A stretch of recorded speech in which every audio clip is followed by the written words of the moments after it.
नमस्कार, मैं सोनी त्यागी और आप देख रहे हैं WST न्यूज। सोचिए, भारत के पेट्रोल पंपों पर लंबी लाइनें लगी हैं। लोग घंटों इंतजार कर रहे हैं। कई पेट्रोल पंप पूरी तरह से सूख चुके हैं।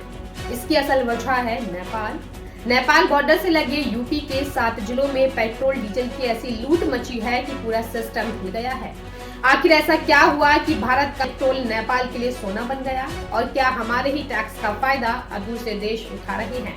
यूपी से सटा नेपाल बॉर्डर 579 किलोमीटर लंबा है। इनमें यूपी के 7 जिले आते हैं। इन जिलों के ज्यादातर पेट्रोल पंप बंद हो गए हैं।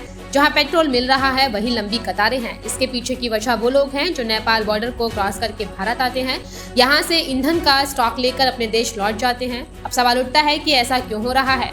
हाल ही में अंतर्राष्ट्रीय स्तर पर कच्चे तेल के दाम करीब $110 प्रति बैरल तक पहुंच गए। इस दौरान भारत ने एक्साइज ड्यूटी में कटौती कर कीमतें नियंत्रित की। सिर्फ 7 से ₹7.5 रुपए की बढ़ोतरी होने दी, जबकि नेपाल में पेट्रोल की कीमतें 38% और डीजल की करीब 59% तक बढ़ गई। भारतीय रुपए के हिसाब से समझे तो भारत में बिकने वाला 100 रुपए लीटर का पेट्रोल नेपाल में 135 रुपए लीटर में बिक रहा है। इसी प्रति लीटर 35 से 40 रुपए के मुनाफे के लिए भारत बॉर्डर से तेल नेपाल ले जा रहा है। अब डीजल पेट्रोल नेपाल पहुंचने का खेल समझिए। यूपी के पेट्रोल पंपों से बड़ी मात्रा में डीजल पेट्रोल खरीदा जाता है। तेल को छोटे टैंकर, पिकअप, बोलेरो, यहाँ तक कि बाइक और ट्रैक्टर ट्रॉली में छुपा कर ले जाया जाता है।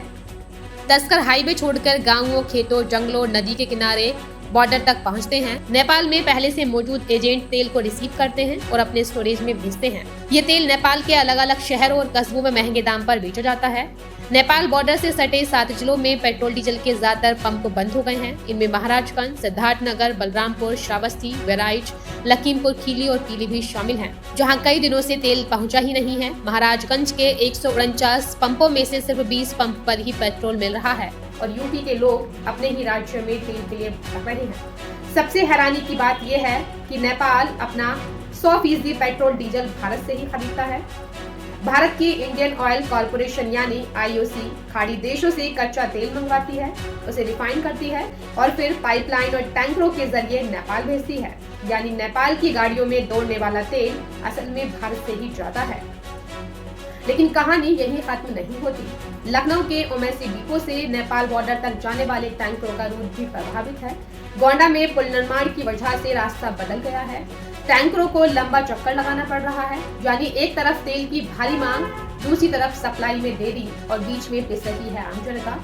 आज हाल ये है कि महाराजगंज के 149 पेट्रोल पंपों में से सिर्फ 20 पंपों पर पेट्रोल मिल रहा है। सोचिए, अगर यही स्थिति आगे बढ़ती गई तो क्या आने वाले दिनों में यूपी के बॉर्डर जिलों में बड़ा फ्यूल संकट खड़ा हो सकता है।